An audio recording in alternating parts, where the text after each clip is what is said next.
Pria ini dipukuli oleh istrinya setiap hari karena dia tidak bisa mendapatkan uang. Dia tampak seperti orang yang lemah, tetapi sebenarnya dia adalah komando kelas 1 Korea saat itu.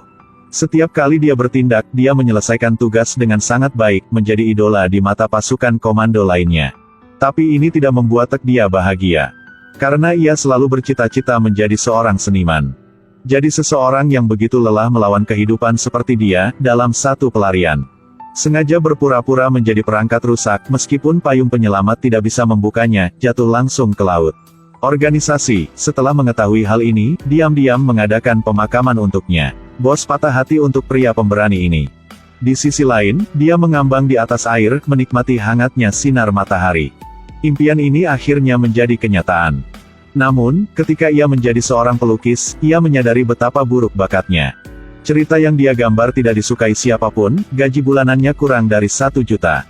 Setiap kali dia menyerahkan naskah, dia harus berpikir keras, hingga tenaganya habis. Sangat sulit untuk memposting cerita secara online, dan semuanya menerima komentar makian dari netizen. Ada komentar yang mengatakan bahwa menggambar dengan kaki lebih baik daripada dia menggambar. Melihat komentar kebencian seperti itu membuat dia sangat tertekan, dia ingin menggambar banyak cerita bagus juga. Sampai suatu hari, putrinya yang bebas memberinya ide. Atau mungkin ayah menggambar kisah hidupmu, ayah. Dia pernah memikirkannya, tetapi dia tidak berani. Karena pengalamannya sebelumnya adalah rahasia negara, tidak bisa diungkapkan. Sambil berpikir, dia menerima panggilan telepon. Seperti ya editor. Katanya cerita kamu jelek banget, komentar kebencian sudah mencapai 2000, jangan posting lagi. Kemudian dia menutup telepon, tidak memberinya kesempatan untuk memohon. Karena pengangguran, dia hanya melamar pekerjaan di lokasi konstruksi. Siapa yang mengira mandor memandangnya dengan tidak baik, jadi dia membuat alasan untuk mengatakan malas, dan bahkan menyemprotkan air padanya. Setelah bekerja, dia sendirian di rumah ditemani dengan alkohol, membuka komputernya dan melihat banyak komentar yang memarahinya dengan buruk. Akhirnya, dia tidak tahan lagi, dia mengeluarkan penanya, memarahi dan menuliskan pengalamannya. Setelah menggambar, dia secara alami terinspirasi, tinggal di kamar untuk berlatih beberapa pukulan, lalu berbaring dan tertidur. Keesokan harinya ketika dia bangun, dia melihat makanan yang sangat lezat diletakkan di atas meja, atap rumah buat untuknya. Apakah dia minum obat yang salah? Dia suapin makanya. Cerita yang baru saja kamu gambar benar-benar gila. Tunggu, ceritanya baru saja menggambar. Dia segera masuk ke kamar, hanya untuk mengetahui bahwa cerita yang dia gambar kemarin tidak hanya diposting oleh istrinya dengan nyaman. Juga sedang diunduh dengan liar, komentar seperti hujan. Ini menjadi masalah besar kali ini. Dia dengan cepat pergi ke editor dan meminta editor untuk menghapus artikel itu. Editor bertanya apakah dia gila, cepat pulang dan terus menggambar, menendangnya keluar dari kantor. Dia baru saja harus kembali ke rumah, sekarang tiba-tiba mulai hujan. Dia mengambil payung dan pergi ke sekolah untuk menjemput putrinya, dan sebagai hasilnya, dia melihat putrinya berjalan dengan seorang teman. Ayah gadis itu berpakaian sopan dan mengendarai mobil yang bagus untuk menjemputnya, lalu dia melihat penampilannya. Dia tidak lagi memiliki keberanian untuk melambai kepada putrinya, jadi dia diam-diam membiarkan orang lain membawa pulang putrinya. Setelah kembali ke rumah, ketika dia sedang bersih-bersih, dia tidak sengaja melihat buku harian putrinya. Itu tertulis di sana karena keluarganya terlalu miskin sehingga dia juga ingin mendapatkan uang untuk membantu orang tuanya. Melihat kata-kata ini membuat dia merasa malu. Dia memutuskan, jika cerita saya sudah populer, saya akan membuatnya populer juga. Tidak lama kemudian, dia selesai menggambar halaman demi halaman. Jadi bab 2 telah keluar masih hangat. Benar saja, keesokan harinya cerita itu muncul kembali. Di bus, di persimpangan jalan, semua orang menonton cerita dia. Bahkan murid-murid istrinya diam-diam menonton di kelas. Beberapa hari kemudian, dia memberi putrinya kejutan, membelikannya alat musik listrik baru. Seluruh keluarga sangat senang. Siapa tahu bahaya itu perlahan datang. Ternyata komik populer yang dia gambar dilihat oleh bosnya. Bos segera membawa berita ini ke Departemen Intelijen. Seseorang mengatakan bahwa orang ini pasti terkait dengan agen yang meninggal sebelumnya. Terlebih lagi, tindakan orang ini merupakan pengkhianatan. Jadi bos segera pergi ke tempat cerita itu diterbitkan, menggunakan kekuatan untuk mengancam, dan menemukan alamatnya. Hanya saja dia tidak di penerbit sekarang, tetapi di lokasi konstruksi, dimarahi oleh mandor. Mandor ini mengira bahwa pekerja di hadapannya hanyalah orang biasa.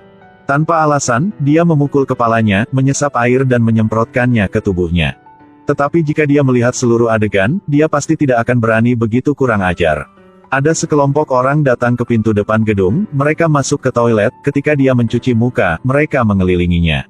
Ternyata identitas aslinya adalah komando. Karena dituduh makar, mereka datang untuk menangkapnya. Dia tahu tidak bisa menyembunyikannya lagi, jadi dia bertengkar. Seorang komando berpengalaman seperti dia, bagaimana orang-orang ini bisa melawan, sehingga mereka tidak akan memiliki kesempatan untuk bergerak. Dalam waktu kurang dari 1 menit, itu benar-benar terpecahkan. Adegan ini terlihat oleh Mandor yang pergi ke toilet di dekatnya. Mandor sangat takut sehingga anggota tubuhnya lemah dan dia tidak berani bergerak. Jadi dia melakukan beberapa pukulan di depannya, membuat Mandor menangis diam-diam, berhenti menggertak orang lain. Dia juga tidak ingin cari masalah dan pergi. Setelah pulang, hal pertama adalah menelepon istri. Sejujurnya, dia adalah seorang komando, sekarang identitasnya telah terungkap dan dia sedang diburu, dia harus segera mengemasi barang-barangnya dan pergi. Istrinya, tentu saja tidak percaya dan menutup telepon dengan marah. Saya baru saja mengepak barang-barang saya, tiba-tiba 2 bom asap beracun dilemparkan ke dalam. Dia dengan cepat mengambil barang-barangnya untuk menutupi hidungnya, 2 agen mendobrak pintu. Dia kehabisan jalur jadi saya harus melawan 2 orang itu. Tapi pria di belakangnya menembakkan pistol setrum ke arahnya, membuatnya pingsan. Ketika dia bangun, dia berada di ruang interogasi. Bos masuk, dengan marah bertanya mengapa dia membawa rahasia nasional untuk menggambar komik untuk mengungkapkannya keluar, bertanya apakah dia mata-mata atau bukan. Dia bilang dia menggambar cerita untuk mencari nafkah tetapi sekarang sulit untuk membuktikan bahwa dia tidak bersalah. Saat interogasi masih belum selesai, teleponnya berdering lagi. Segera setelah mendengarnya, dia mengenali suara yang saya kenal. Suara laki-laki berkata, istrimu ada di tanganku. Untuk menyelamatkannya, dalam 20 menit kamu harus pergi dengan bos kamu ke daerah saya. Hanya lebih dari 5 menit, saya tidak bisa menjamin masih hidupnya. Tapi sekarang tangan dan kaki dia terkunci, apa yang harus dia lakukan? Setelah berpikir lama, dia angkat bicara dan mengatakan bahwa dia adalah mata-mata. Ingin bos duduk dan mendengarkannya menceritakan semuanya. Jadi bos duduk. Dia segera bertanya apakah bos bisa memberinya sebatang rokok. Bos tidak banyak berpikir, mengulurkan tangannya kepadanya lalu dia memberinya benda samar. Dia mengambil kunci dari kantong baju dan membuka borgolnya. Menunggu orang lain masuk, dia menodongkan pistol ke kepala bos dan mengancam.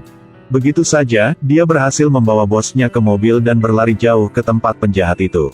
Di mobil, dia menceritakan kisah bagaimana dia berpura-pura mati 15 tahun yang lalu. Bos mendengarnya dan terkejut. Sulit, tetapi bisa melakukannya. 2 orang yang duduk berpikir telah menyinggung siapapun. Akhirnya kedua orang tersebut mengingat hal yang sama, pernah menangkap seorang teroris, menyiksanya dengan siksaan, dan akhirnya menggunakan setrum listrik untuk membunuhnya. Dan teroris itu juga punya saudara laki-laki, sepertinya saudaranya datang untuk membalas dendam. 2 orang sedang berbicara ketika tiba-tiba seseorang panggilan video datang.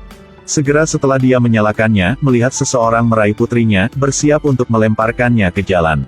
Dan orang yang melakukan itu adalah kepala Departemen Intelijen.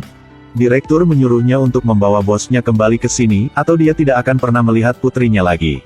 Satu sisi anak, satu sisi adalah atap rumah istri, membuatnya sangat canggung. Tapi masih langsung meluncur ke tempat penjahatnya. Istrinya diikat perampok, dia langsung menabrak ke puluhan perampok. Istrinya berteriak, suamiku, jangan kemari. Siapa sangka dia menoleh sekali, melaju di depan para perampok yang tercengang. Maaf, emang aku orang bodoh, jangan pergi.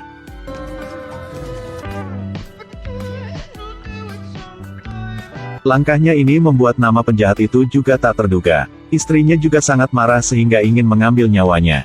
Apakah kamu masih suamiku, Nu, Pagadi? Ternyata bukan hanya istrinya yang ditangkap, tapi juga putrinya. Dalam situasi yang mendesak, dia hanya perlu menelepon untuk bernegosiasi dengan penjahat itu, bisa tunggu sebentar, saya akan datang dan menyelamatkan istrinya. Kemudian dia bergegas menyelamatkan putrinya. Akibatnya, di tengah jalan, putrinya mengirim SMS lagi yang mengatakan bahwa dia diselamatkan oleh orang lain. Ternyata pada saat putrinya diikat, sahabatnya Zain tidak enak dipandang. Dia pura-pura bilang anak temanya ingin ke toilet. Lalu bawa anak temanya kabur. Mereka bertiga dengan cepat bertemu satu sama lain, sebelum berangkat untuk menyelamatkan istrinya, dia masih ingin melakukan satu hal. Jadi dia berbalik dan meninju Zain beberapa kali dan mengatakan kepadanya bahwa dia bisa menipu mereka. Kamu ingin menangkapku tetapi aku memukulmu dan melarikan diri, katakan saja. Benar saja, ketika direktur menemukan Zain, dia percaya bahwa Zain tidak mengkhianatinya. Di sisi lain, dia dan bosnya pergi. Dua orang turun dari mobil, dan putrinya masih menyelinap di dalam mobil, memanggil direktur, streaming langsung adegan. Saya hanya melihat bos diikat di kursi, seluruh tubuh adalah kabel listrik. Dan dia didorong keluar, lalu penjahat itu menyuruhnya menyalakan saklar listrik dan menyetrum bosnya sampai mati atau penjahat akan memukuli istrinya sampai mati. Dia harus mengikuti permintaannya, bos berteriak kesakitan. Adegan ini tentunya juga terlihat oleh sang direktur, ia langsung mengirimkan dua mobil untuk menyerbu masuk, langsung menyerbu ke markas musuh. Seorang tentara pasukan khusus turun dari mobil, dalam sekejap menembak dan membunuh para anak buah si penjahat. Segera seluruh pangkalan dibersihkan. Setelah mengendalikan mereka semua, direktur memerintahkannya untuk dibunuh. Dia bersikeras bahwa dia adalah pengkhianat. Zain segera terbang, menangkisnya satu tembakan. Zain sangat lemah ambruk di atasnya. Zain menghela nafas dengan lemah menatapnya, mengatakan wasiat terakhirnya. Tapi katanya, peluru ini tidak akan membunuhku, Bapake. Zain. Wah, aku belum mati. Zain ditampar beberapa kali untuk membangunkannya. Direktur gila, apa yang mereka berdua lakukan sekarang, jadi dia memerintahkan untuk menembak lagi. Tetapi pada saat ini, semua bawahan di sekitarnya telah runtuh. Ternyata para perampok masih memiliki penembak jitu profesional, dia berdiri di atas, dia tidak keberatan menembak bawahan menteri. Pada saat yang sama, dia juga menembak pemeran utama beberapa kali. Direktur secara resmi dikalahkan dan segera dikelilingi oleh bandit. Tetapi ketika para bandit hendak pergi ke putrinya, hendak menembak mati mereka, dia tiba-tiba hidup kembali. Ambil pistol, bidik dengan benar ke laras peledak di sebelahnya. Ketika ledakan, dia segera pergi ke istri dan putrinya dan melepas bajunya. Ternyata dia mengenakan 2 lapis rompi anti peluru, jadi ditembak berapa kali juga tidak apa-apa. Dia melepas rompi anti pelurunya dan memberikannya kepada istri dan anak-anaknya untuk dipakai, lalu hanya mengambil 1 pistol. 1 tembakan 1 orang, 2 tembakan 2 orang. Kehabisan amunisi, gunakan tangan aja. Siapa yang akan mengalahkan seseorang yang pernah menjadi agen terkuat di Korea? Dia pukuli sampai tempat si penjahat. Hanya melihat penjahat memegang pistol granat, menembak dengan panik tetapi dia menghindari semuanya. Pada akhirnya, dia menendang penjahat itu keluar jendela. Akhirnya selesaikan pertempuran ini dan juga selesaikan misi terakhir dalam hidupnya. Beberapa waktu kemudian, seperti yang diharapkan, Zain datang kepadanya, mengatakan ada misi yang ingin dia bantu. Dan seperti yang diharapkan, dia menolak. Bagaimanapun, hal-hal terbaik ada di depan dia, menjalani hari dengan damai, lebih baik seperti gitu kan?